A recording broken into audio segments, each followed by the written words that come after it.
Welcome back. It's now time to start with Power Pivot. We will create our first report in Power Pivot, but not only that. After importing data from a data source, we will create a data model, and by using calculated columns and measures, we will introduce business logic in our report and we will publish it on SharePoint. Let's do it! Before learning all the details about Power Pivot, it is worth spending a few minutes looking at different ways of creating pivot tables. And we start by looking at how pivot tables are created in Excel 2010. To look at this demo, we start with a simple Excel table that we populated starting with a query from a SQL Server table. We have order type, salesperson, order territory group, all information coming from a sales table of AdventureWorks. All the columns are in a single table because we already have a query. And if you want to create a pivot table, it's very easy. You simply click on pivot table, then go on with OK, and this creates a pivot table based on an Excel table.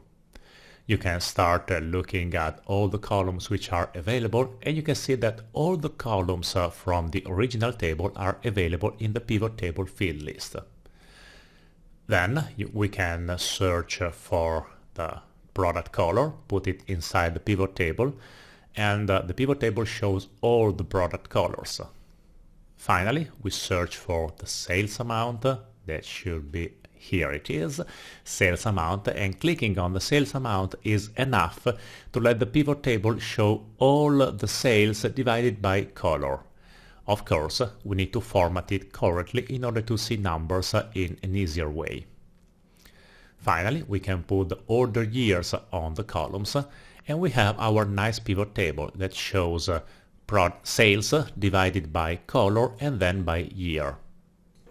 If we take a look at the columns which are available in the pivot table fields, you see that all the columns are coming from our original table. If we take a look at the original data, you see that all information are stored in a single Excel table. This is a very strong requirement, because it means that you need to have a query on your database that retrieves the data in this exact format. If you have some data in other places, in other tables or in other workbooks that you want to join together, then you need to find a way to mix everything in a single table. Sometimes this is not possible, meaning that you don't have a single table containing everything. And so let's take a look at what happens if you have more than one table coming from the same database. In this example, we have product models, then products, sales header and sales details.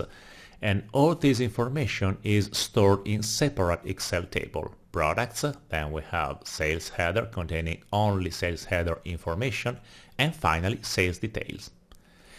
If you look at sales detail, it is missing a lot of information. There are no information about the product, the order date, and so on. We only have columns which are coming from the sales order detail table. So it is not possible to create a pivot table based on this table. We need to expand it in order to add columns coming from other tables. In order to do that, we start inserting a new column. We call the column order date because it will contain the date of the order. And because order date is in another table, we use the VLOOKUP function. VLOOKUP is your best friend in such a scenario.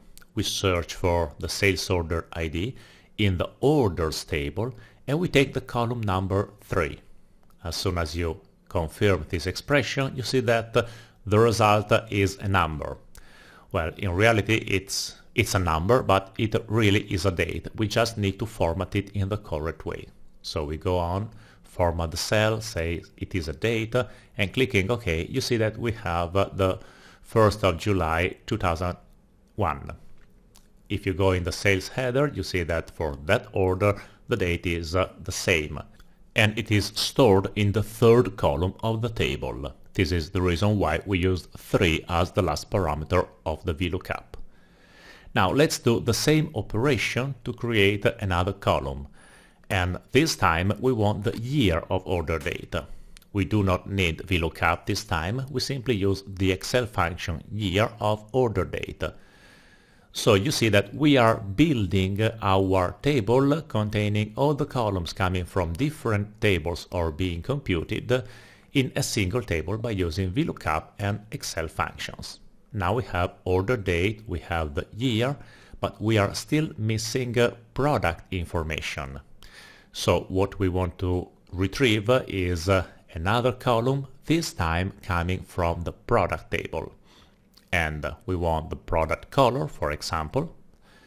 Product color is stored in the colors table, so we will use VLOOKUP again, and this time we will search for the product ID and match it inside the products table.